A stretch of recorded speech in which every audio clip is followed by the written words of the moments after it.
أحمد مساد قرر يرجع على السوشيال ميديا من بعد اختفاء سنة كاملة، والكل كان عم يسأل وين.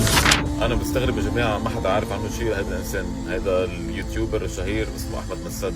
وين أحمد مساد وليش اختفى؟ فجأة اختفى. شوف على السوشيال ميديا هالفترة إنه وينه.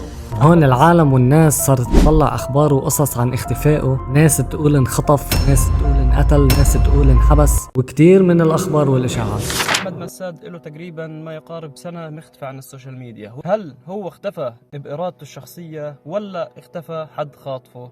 المشكلة إنه ما حدا عارف يوصل لأهله ولا عائلته ولا شيء لحتى يعرف وينه. سنة كاملة اختفى فجأة. يا ترى هالشي كان صحيح؟ أكيد أخبار كلها صحيحة، لأنه أحمد البارحة أكد الخبرية وقرر يرجع على السوشيال ميديا ونزل فيديو جديد على اليوتيوب، وقرر يحكي كل التفاصيل داخل هذا الفيديو. أنا أحمد مساد، إذا بدك الحقيقة من غير تجميل، أنا اختفيت لأنه انخنقت. فيديو ليطمن فيه كل متابعينه ومحبينه وليرد على كل الأشخاص اللي طلعت عنه إشاعات. يا ترى شو سبب اختفائه؟ حضروا معي بعض اللقطات المهمة. كل مرة كنت أكتب حلقة جديدة وأحط الكاميرا وأجهز المايك والإضاءة، يقطع المشهد إشي واحد بس، طفل من غزة حاضن كيس طحين ومبتسم.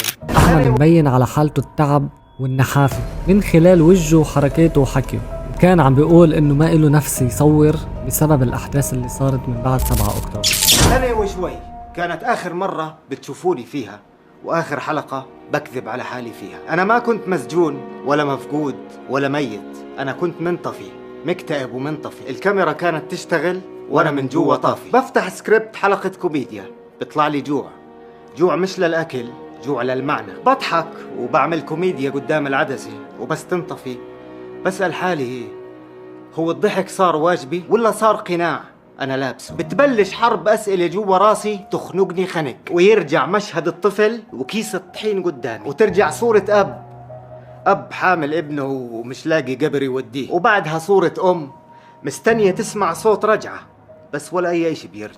أحمد نفى كل الأخبار اللي طلعت عنه، لا انقتل لا انحبس لا انخطف، هو فقط تعبت نفسيته بسبب الظلم اللي عم بيصير بالعالم، وهذا الشيء خلاه يكتئب وما يكون له نفس يصور أو حتى ينزل فيديوهات. طيب ليه أحمد اختفاء سنة كاملة، وليه هلأ حاليا قررت ترجع على السوشيال ميديا؟ كمان رد على هذا الشيء. كمان الصمت له حد، لما بيطول بتحول من احترام لاختفاء، والاختفاء بخلي أي حدا يكتب قصتك عنك. مرة بقول إنه الكآبة بتولد الصمت، بس الصمت له مدة محدودة، بالنهاية لازم يقف حده.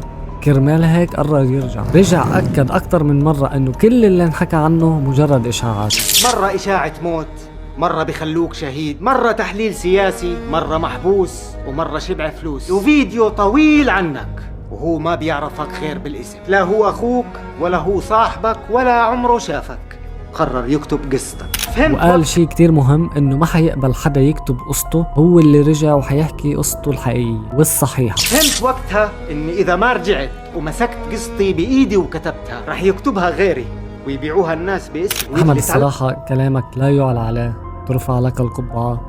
قررت تحكي شيء كتير صناع محتوى بخافوا يطلعوا يحكوا، مقطع بلخص كرامة ونخوة وشجاعة ومبدأ.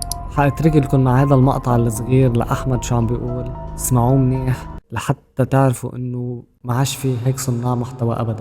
اللي تعلمته من اهل غزة مش درس اعلامي، هذا منهج حياة، انه كيف الناس بتصير كبار وهي محاصرة، وانه الكرامة ممكن تعيش في اضيق زاوية، وانه الفرح ممكن يطلع من فتافيت نجا، والابتسامة على كيس طحين ممكن تساوي عندهم عيدين، وانه الصوت الشريف مش اعلى صوت، بل هو الصوت اللي بعرف وين يوقف، جنب المظلوم مش فوق، مع الحقيقة مش ضد الإنسان، جنب أصواتهم مش بدالها ولا على حسابها.